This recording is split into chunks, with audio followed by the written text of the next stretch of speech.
ఓం శ్రీ గురుభ్యో నమ. ఓం శ్రీ గణేశాయ నమ. ఓం నమ శివాయ. ఓం నమ శివాయ. ఓం నమ శివాయ. ఓం శ్రీ హరిహరాభ్యాం నమ. కార్తీక మాసం 28వ రోజు 28వ అధ్యాయం. ఈరోజు అధ్యాయంలో మనం విష్ణుమూర్తి యొక్క సుదర్శన చక్రం యొక్క మహిమ గురించి తెలుసుకుందాం. జనక మహారాజా, వింటివా దూర్వాసుని అవస్థలు? తాను ఎంతటి కోపవంతుడైననో వెనక ముందు ఆలోచించక ఒక మహాభక్తుని యొక్క చిత్తశుద్ధిని శంకించినాడు కాబట్టే అతడు అన్ని కష్టాల పాలయ్యాడు. కాబట్టి ఎంతటి గొప్పవారైననో వాళ్ళు ఆచరించే కార్యాలని జాగ్రత్తగా తెలుసుకోవాలి.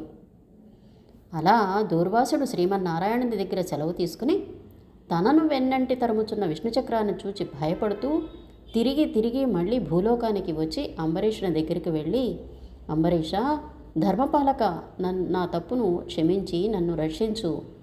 నీకు నాపై గల అనురాగంతో ద్వాదశీ పారాయణానికి ఆహ్వానించావు. కానీ నిన్ను కష్టముల పాలు చేసి నీ వ్రతభంగం చేయించి నీ పుణ్యఫలాన్ని నాశనం చేయ తలపెట్టితిని. కానీ నా దుర్బుద్ధి నన్నే వెంటాడి నా ప్రాణాలు తీయటానికే సిద్ధమైంది. నేను విష్ణువు దగ్గరికి వెళ్ళి ఆ విష్ణు చక్రము వలన వచ్చిన ఆపద నుండి రక్షించమని ప్రార్థించాను. ఆ పురాణ పురుషుడు నాకు జ్ఞానోదయం చేసి నీ వద్దకు వెళ్ళమని చెప్పాడు. కాబట్టి నీవే నాకు శరణ్యం. నేను ఎంతటి తపస్యాలినైనను ఎంత నిష్టగలవాడైనను నీ నిష్కళంక భక్తి ముందు అవేమీ పనిచేయలేదు. నన్ను ఈ విపత్తు నుంచి కాపాడు అని అనేక విధాల ప్రార్థించగా అంబరీషుడు శ్రీమన్నారాయణుని ధ్యానించి, ఓ సుదర్శన చక్రమా, నీకివే నా మనఃపూర్వక వందనాలు. ఈ దూర్వాస మహాముని తెలిసో తెలియకో తొందరపాటుగా ఈ కష్టాన్ని కొని తెచ్చుకున్నాడు. అయినను ఈతను బ్రాహ్మణుడు కాబట్టి ఇతనిని చంపకూడదు. ఒకవేళ నీ కర్తవ్యాన్ని నిర్వహింపతలిస్తే ముందు నన్ను చంపి తర్వాత ఈ దూర్వాసుని చంపు. నీవు శ్రీమన్నారాయణుని ఆయుధానివి. నేను ఆ శ్రీమన్నారాయణుని భక్తుడను. నాకు శ్రీమన్నారాయణుడు ఇలవేల్పు దైవము. నువ్వు శ్రీహరి చేతిలో నుండి అనేక యుద్ధాలలో అనేక మంది లోక కంటకులను చంపితివి, కానీ శరణు కోరేవారిని ఇంతవరకు చంపలేదు. అందువలన ఈ దూర్వాసుడు ముల్లోకాలు తిరిగినను ఇతనిని వెంటాడుతూనే ఉన్నావు, కానీ చంపటం లేదు. దేవా, సురాసురాది భూతకోటులన్నీ ఒక్కటిగా ఏకమైనా కూడా నిన్నేమీ చేయజాలవు. నీ శక్తికి ఏ విధమైన అడ్డు లేదు. ఈ విషయం లోకమంతటికీ తెలుసు. అయినా మునిపుంగవునికి ఏ అపాయమూ కలగకుండా రక్షించమని ప్రార్థిస్తున్నాను. నీ యందు ఆ శ్రీమన్నారాయణుని శక్తి ఇమిడి ఉన్నది. నిన్ను వేడుకొనుచున్న నన్ను, శరణు వేడిన ఈ దుర్వాసిని రక్షించు అని అనేక విధాలు స్తుతించటం వలన అతి రౌద్రాకారముతో నిప్పులు కక్కుచున్న విష్ణువు యొక్క చక్రాయుధము అంబరీషుని ప్రార్థనలకు శాంతించి, ఓ భక్తాగ్రేశ్వర అంబరీష, నీ భక్తిని పరీక్షించటానికే ఇలా చేశానే కానీ వేరే కాదు.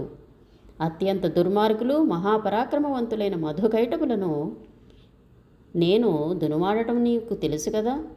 ఈ లోకములో దుష్ట శిక్షరక్షణకై శ్రీహరి నన్ను వినియోగించి ముల్లోకాలయందు ధర్మాన్ని స్థాపిస్తున్నారు. ఇది అందరికీ తెలిసిన విషయమే.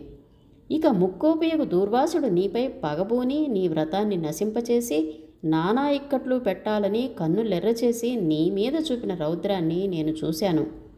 నిరపరాధివకు నిన్ను రక్షించి ఈ ముని యొక్క గర్వాన్ని అణచాలనే నేను ఇలా తరుముచున్నాను. ఇతను కూడా సామాన్యుడేం కాదు. ఇతడు రుద్రాంశ సంభూతుడు, బ్రహ్మ తేజస్సు కలవాడు, మహాతపస్శాలి. రుద్రతేజము భూలోకవాసులనందరినీ చంపగలదు, కానీ శక్తిలో నాకంటే ఎక్కువేమీ కాదు. సృష్టికర్త యొక్క బ్రహ్మ తేజస్సు కంటే, కైలాసపతి యొక్క మహేశ్వరుని తేజశక్తి కంటే ఎక్కువైన శ్రీహరి తేజస్సుతో నిండి ఉన్న నాతో రుద్ర తేజస్సు గల దూర్వాసుడు కానీ, క్షత్రియ తేజస్సు గల నీవు కానీ తులతూగరు. నన్ను ఎదుర్కొనజాలరు. నాకన్నా ఎదుటివాడు బలవంతుడై ఉన్నప్పుడు అతనితో సంధి చేసుకొనటం ఉత్తమం. ఈ నీతిని ఆచరించేవారు ఎలాంటి విపత్తుల నుంచైనా తప్పించుకోగలుగుతారు. ఇక ఇంతవరకు జరిగిందంతా విస్మరించి శరణార్థియే వచ్చిన ఆ దుర్వాసిని గౌరవించి నీ ధర్మాన్ని నిర్వర్తించు అని చక్రాయుధం పలికింది. అంబరీషుడు ఆ పలుకులను ఆలకించి, నేను దేవ గో బ్రాహ్మణాదుల యందును స్త్రీల యందును గౌరవం కలవాడిని. నా రాజ్యంలో సర్వజనులు సుఖంగా ఉండాలనే నా అభిలాష. కానీ శరణు కోరని ఈ దుర్వాసిని నన్ను కరుణించి రక్షించు. వేల కొలది అగ్నిదేవతలు, కోట్ల కొలది సూర్యమండలాలు ఏకమైనను నీ శక్తికి తేజస్సుకు సాటిరావు. నీవు అంతటి తేజోరాశివి. మహావిష్ణువు లోక నిందితులపై, లోక కంటకులపై, దేవ గో బ్రాహ్మణ హింసాపరులపై నిన్ను ప్రయోగించి వారిని శిక్షించి తన కుక్షియందున్న 14 లోకాలను కంటికి రెప్పవలే కాపాడుతున్నాడు. కాబట్టి నీకివే నా మనఃపూర్వక నమస్కృతులు అని పలికి చక్రాయుధము యొక్క పాదములపై పడ్డాడు అంబరీషుడు. అప్పుడు సుదర్శన చక్రము అంబరీషుని లేవదీసి, అంబరీష, నీ నిష్కళంక భక్తికి మెచ్చాను.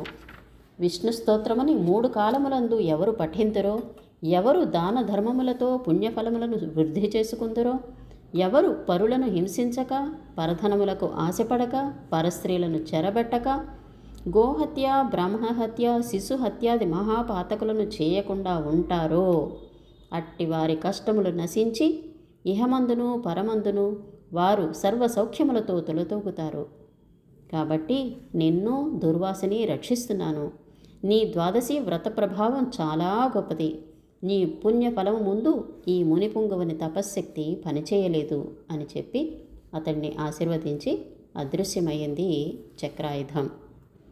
ఇంతటితో కార్తీక మాసంలో 28వ రోజు యొక్క పారాయణం సంపూర్ణం.